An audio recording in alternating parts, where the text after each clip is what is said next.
दोस्तों, अगर आपके हंसते खेलते जीवन में अचानक कोई हादसा हो जाए और आप उसका इंसाफ मांगने पुलिस के पास जाओ और वहां आपके साथ एक और हादसा हो जाए, तो आप क्या करेंगे? ऐसी ही हमारी आज की मूवी की कहानी है, जिसका थ्रिलर और बैक टू बैक क्लाइमेक्स आपको हिलाकर रख देगा। तो बिना किसी स्पॉइलर के शुरू करते हैं आज की ये मूवी, जिसका नाम है अंजाम पथीरा। लेकिन उसके पहले अगर आपको हमारा काम पसंद आता है तो हमारे इस चैनल को सब्सक्राइब करना ना भूलें। साथ ही अगर आप ऐसी ही शानदार मूवीज को डिफरेंट सिनेमा में देखना चाहते हैं तो हमारे दूसरे चैनल को सब्सक्राइब जरूर कर लें, जिसका लिंक आपको डिस्क्रिप्शन में मिल जाएगा। तो कहानी की शुरुआत में हम एक आदमी को कहीं जाते हुए देखते हैं, जिसे सामने एक एम्बुलेंस खड़ी हुई दिखाई देती है, जिसमें से रेड लाइट आ रही थी। वो आदमी उस एम्बुलेंस के पास जाता है, तभी अचानक उसके सामने कोई भेड़िए का मास्क पहनकर आ जाता है। इसके बाद वो आदमी पीछे मुड़कर देखता है और ये सीन यहीं पर कट हो जाता है। अब अगली सुबह दो लोगों को एक डेड बॉडी मिलती है। ये बॉडी कल रात वाले आदमी इब्राहिम की ही थी, जो एक पुलिस वाला था। अब कुछ देर बाद वहाँ पुलिस भी आ जाती है, जहाँ एसीपी अनिल अपने साथ क्रिमिनोलॉजिस्ट अनवर हुसैन को भी वहाँ बुला लेते हैं। यहाँ अनवर कहता है कि खूनी ने जानबूझकर इस लाश को यहाँ छोड़ा है, क्योंकि वो चाहता था कि पुलिस जल्द से जल्द इसके पास पहुँचे। आगे चेक करने पर पता चलता है कि इब्राहिम की मौत सुबह तकरीबन 6 बजे हुई है और इसके सीने को चीरकर दिल निकाला गया है। लेकिन उससे पहले इसकी दोनों आंखें निकाली गई थी, और जब इसकी आंखें निकाली जा रही थी तब ये जिंदा था। मतलब साफ था कि जो खूनी है वो कोई साधारण इंसान नहीं, बल्कि एक दैत्य है। क्राइम की भाषा में कहें तो एक साइको किलर, जिसके अंदर रहम नाम की कोई चीज नहीं है। वहीं इस केस को डीसीपी कैथरीन मारिया लीड करती है, और जहां से ये किडनैपिंग हुई थी वहां से इन्वेस्टिगेशन शुरू की जाती है, जिसमें पुलिस को वहां कोई सीसीटीवी नहीं मिलता। लेकिन उसके आसपास काफी घर होते हैं, जिन्हें देखकर अनवर कहता है कि आसपास इतने घर होने के बावजूद किडनैपिंग के दौरान इब्राहिम चिल्लाया क्यों नहीं?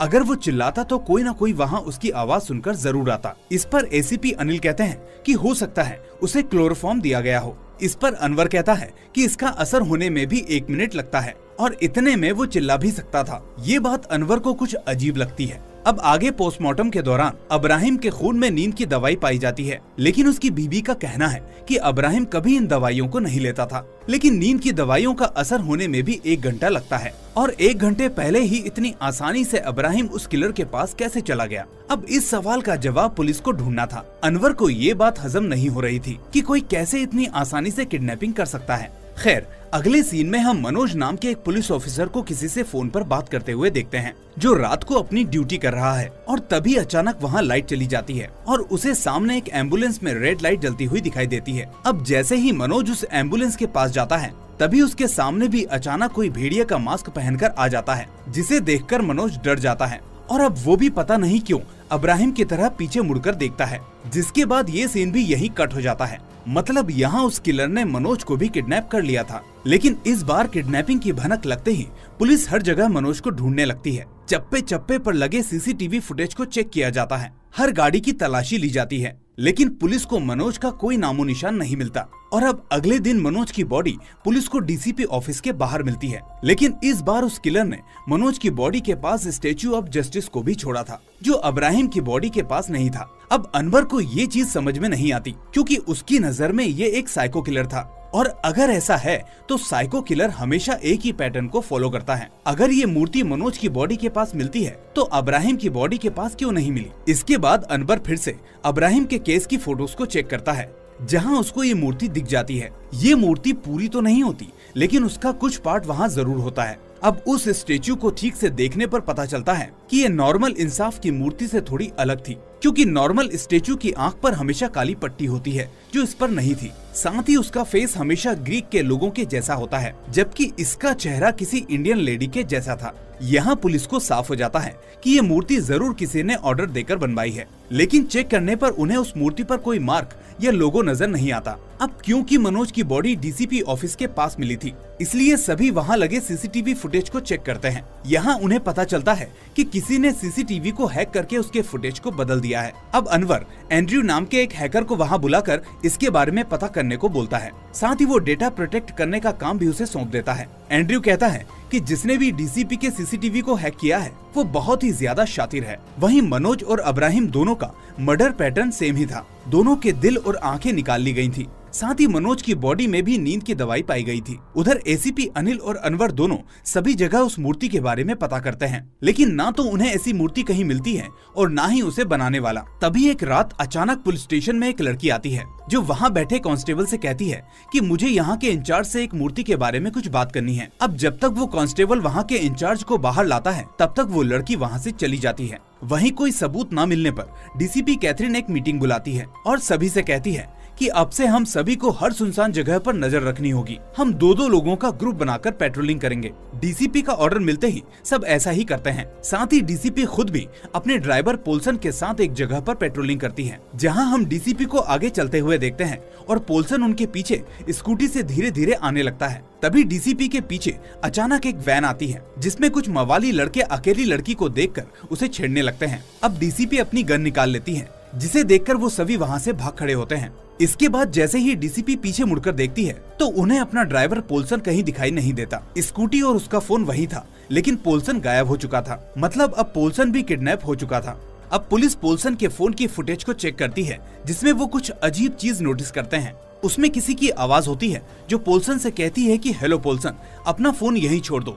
जिसके बाद पोल्सन ऐसा ही करता है और फोन वहाँ छोड़कर उसके साथ चला जाता है। अब ये इंसिडेंट इस केस को और पेचीदा बना देता है। अनवर की समझ में नहीं आता कि आखिर कोई इतनी आसानी से किसी को कैसे किडनैप कर सकता है, वो भी उस इंसान को जो खुद उस किडनैपर को ढूंढने निकला हो। तभी डीसीपी कहती है कि अगर पोल्सन थोड़ा सा भी शोर करता तो मुझे आवाज जरूर आती, क्योंकि मैं उससे बस थोड़ी ही दूरी पर खड़ी थी। अगली सुबह अनवर के घर एक बड़ा पार्सल आता है, जिसे अनवर की वाइफ ओपन करती है, जिसमें पोल्सन की लाश होती है। अब पोल्सन के साथ भी सब कुछ वैसा ही हुआ था जैसा अब्राहिम और मनोज की बॉडी के साथ हुआ था, लेकिन इस बार फोरेंसिक वालों को पोल्सन की बॉडी पर कुछ फिंगरप्रिंट्स मिलते हैं जो समीर नाम के एक क्रिमिनल से मैच कर जाते हैं। दरअसल समीर बड़ी क्वांटिटी में कोकीन को डिस्ट्रीब्यूट करने का काम करता था। पुलिस अब समीर की लोकेशन को ट्रेस करके जब उसके पास पहुंचती है तो उन्हें पता चलता है कि वो तो पहले से ही अपने बेड पर कई दिनों से मरा पड़ा है। मतलब ये उस किलर की एक चाल थी जिससे वो पुलिस को गुमराह करना चाहता था। अनवर भी अब परेशान हो जाता है क्योंकि बैक टू बैक खून होते जा रहे थे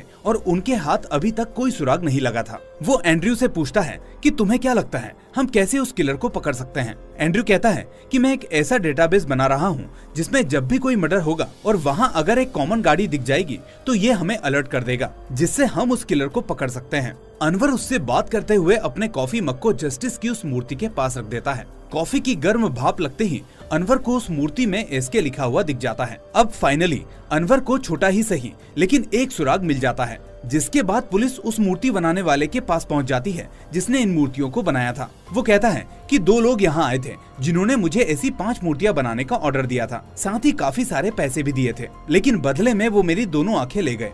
ये देखकर पुलिस वाले हैरान रह जाते हैं क्योंकि किलर ने सबूत मिटाने के लिए उस आदमी को अंधा बना दिया था। तभी हम वहाँ उस मूर्ति बनाने वाले की बेटी को देखते हैं और ये वही लड़की थी जो उस रात पुलिस स्टेशन आई थी, लेकिन किलर का कॉल आने पर वो डरकर वहाँ से भाग आई थी। यहाँ पुलिस को ये पता चलता है कि टोटल 5 मूर्तियाँ बनाई गई हैं और अभी 3 मर्डर हुए हैं, यानी अभी 2 लोगों का मर्डर होना और बाकी है। साथ ही सभी 3 मर्डर पुलिस वालों के ही हुए हैं। अब अगले सीन में हम शरद नाम के एक पुलिस इंस्पेक्टर को देखते हैं जिसे किलर किडनैप करने आता है, लेकिन इस बार कुछ अलग होता है। शरद यहाँ बाकी पुलिस वालों की तरह उस किलर के पीछे नहीं जाता, बल्कि वो उससे फाइट बैक करता है, लेकिन फाइनली वो किलर उसे पकड़कर ले ही जाता है, जिसकी लाश अगले दिन मेट्रो में मिलती है, जिसका पूरा गेटअप चेंज कर दिया जाता है। सीसीटीवी फुटेज चेक करने पर पता चलता है कि कोई लड़की शरद को मेट्रो में लेकर आई और उसे वहीं छोड़कर चली गई। शरद के घर तलाशी लेने पर अनवर को वहाँ एक फिजेट स्पिनर मिलता है। उसे लगता है कि ये जरूर उस किलर का ही है। वहीं अभी तक 4 मर्डर होने पर भी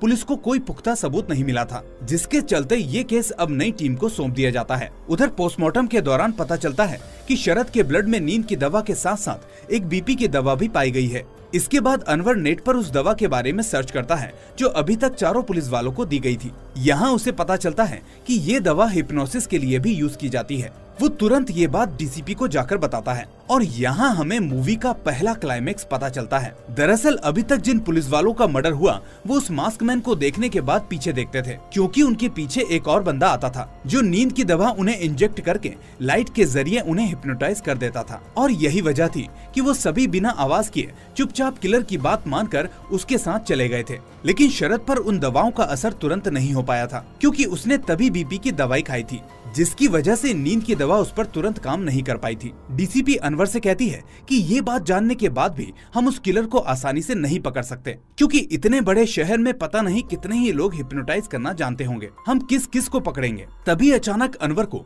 उस फिजिट स्पिनर के बारे में याद आता है जो उसे शरद के घर से मिला था। दरअसल अनवर ने सालों पहले अखबार में एक फोटो को देखा था जिसमें एक मुजरिम को जब पुलिस ने अरेस्ट किया था तो वो हंसते हुए उस स्पिनर के साथ पोज दे रहा था। अब इसके बारे में डिटेल्स निकालने पर अनवर को पता चलता है कि इसका नाम साइमन है, जो यूके से अपनी कंप्यूटर इंजीनियरिंग की पढ़ाई पूरी करके इंडिया वापस आया था। वापस आकर वो अपना सारा समय कंप्यूटर के साथ ही बिताता था। तभी एक दिन उसके फादर ने देखा कि साइमन डार्क वेब पर लोगों को टॉर्चर करने की वीडियो देख रहा है। उन्होंने इसके बारे में साइमन से बात की और उसे ये सब देखने के लिए मना भी किया, साथ ही उसे समझाने की काफी कोशिश भी की। लेकिन कुछ दिनों बाद उसके पेरेंट्स अचानक कहीं गायब हो गए और एक दिन पड़ोसी के कंप्लेंट करने पर पता चलता है कि साइमन ने अपने पेरेंट्स को बड़ी ही बेरहमी से मारकर फ्रिज में रख दिया था, जिसके बाद उसे अरेस्ट करके एक स्पेशल सेल में रखा गया था, जहां कुछ टाइम बाद अचानक आग लगने की वजह से साइमन वहीं मारा गया। लेकिन अनवर को लगता है कि साइमन अभी भी जिंदा है। वो ये बात स्पेशल टीम को भी बताता है और उन्हें साइमन के बारे में पता लगाने को कहता है।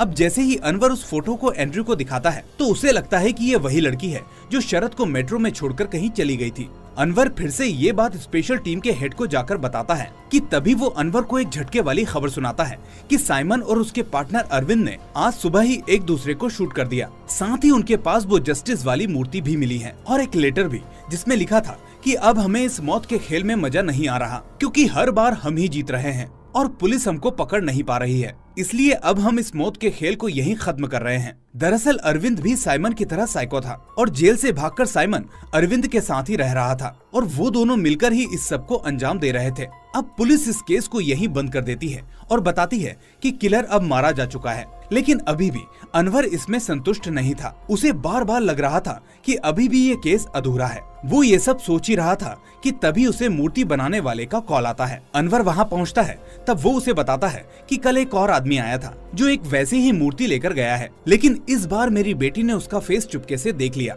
जिसके बाद पुलिस उसका स्केच बनवाती है। अब जैसे ही अनवर उस स्केच को देखता है तो वो पूरी तरह से शॉक हो जाता है, क्योंकि ये एक बहुत ही बड़े साइकोलॉजिस्ट डॉक्टर बेंजामिन लुइस का है, जो बड़ी बड़ी यूनिवर्सिटी में अपनी स्पीच देते हैं और उन्होंने काफी सारी बुक्स भी लिखी हैं। अनवर पता लगाने के लिए बेंजामिन के गांव जाता है, जहां उससे बेंजामिन की कहानी पता चलती है, जिसमें बेंजामिन अपने पिता और छोटी बहन के साथ रहा करता था। तभी एक दिन उसकी बहन की तबीयत अचानक खराब हो जाती है, जिसके बाद उसे पता चलता है कि उसकी बहन प्रेग्नेंट है। बहुत पूछने पर वो बताती है कि ये सब उसके साथ चर्च के फादर ने किया है। पूरा गांव उस फादर की बहुत इज्जत करता था, लेकिन बेंजामिन के पिता पुलिस में जाकर फादर के खिलाफ कंप्लेंट दर्ज करवाते हैं, जहां हम एसीपी अनिल को देखते हैं, जो उस समय वहां का इंस्पेक्टर था। वो बेंजामिन के पिता से कहता है कि ये मामला बहुत सेंसिटिव है, पहले हमें इसकी जांच करनी होगी, तभी हम कंप्लेंट दर्ज कर पाएंगे। इसके बाद अनिल फादर के पास जाकर इस केस को दबाने के लिए काफी सारे पैसे ले लेता है और उल्टा बेंजामिन के पिता को मारकर उनसे झूठी गवाही लिखवाता है कि तुमने खुद अपनी बेटी के साथ दुष्कर्म करके उसे प्रेग्नेंट किया है। साथ ही वो उन्हें धमकी भी देता है। बेंजामिन के पिता अपने बच्चों की जान बचाने के लिए इसको भी कबूल कर लेते हैं। अब ये सब कुछ बेंजामिन और उसकी बहन के सामने हो रहा था। पुलिस अब उनके पिता को पकड़कर ले जाती है, जहां कुछ दिनों बाद वो जेल में ही खुद को खत्म कर लेते हैं, क्योंकि वो अपने ऊपर लगे इस इल्जाम को बर्दाश्त नहीं कर पा रहे थे। यहाँ हमें पता चलता है कि एसीपी अनिल और इंस्पेक्टर शरद की उसी थाने में पोस्टिंग थी। इसके बाद बेंजामिन की बहन को वहाँ से दूर पढ़ने के लिए भेज दिया जाता है और बेंजामिन भी पढ़ाई के लिए बाहर चला जाता है। इस सब के बारे में जानने के बाद अनवर एसीपी को कॉल करके कहता है कि कुछ सालों पहले तुम्हारे किए गए पाप की वजह से आज इतने पुलिस वालों को अपनी जान देनी पड़ी।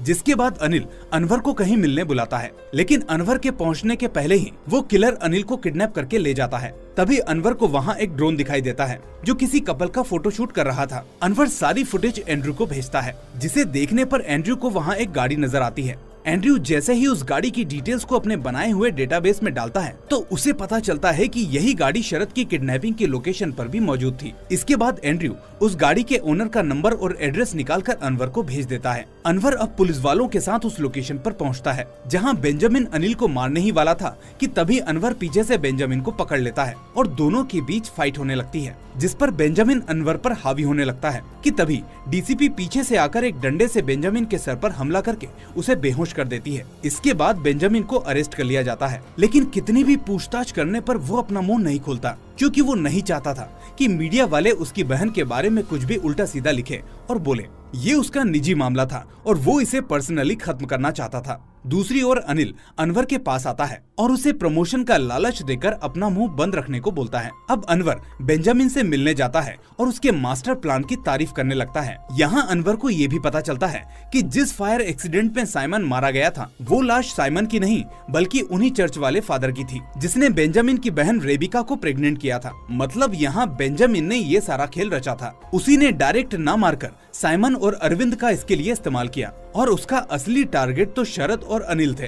अब अनवर कहता है, पर तुम्हारा प्लान तो अभी भी अधूरा रह गया, क्योंकि अनिल तो अभी तक जिंदा है, तुम उसे नहीं मार पाए। इसके बाद बेंजामिन को कोर्ट ले जाया जाता है, लेकिन गाड़ी उसे कोर्ट ना ले जाकर कहीं और मुड़ जाती है, जहां एसीपी के कहने पर बेंजामिन का एनकाउंटर कर दिया जाता है। आगे अनवर को बेंजामिन की बहन रेबिका के बारे में याद आता है, इसलिए वो इसके बारे में अनिल को कॉल करके बताता है, लेकिन अनिल उसका फोन नहीं उठाता। जिसके बाद वो उसके घर के लिए निकल जाता है और जैसे ही वो उसकी बिल्डिंग में पहुंचता है तो ऊपर जाते हुए उसे एक लड़की दिखाई देती है। वो उसे इग्नोर करके अनिल के फ्लैट में जाता है, जहां उसे अनिल की डेड बॉडी मिलती है। वो ऊपर खिड़की से रेबिका को आवाज लगाता है और वो लड़की पीछे मुड़कर देखती है।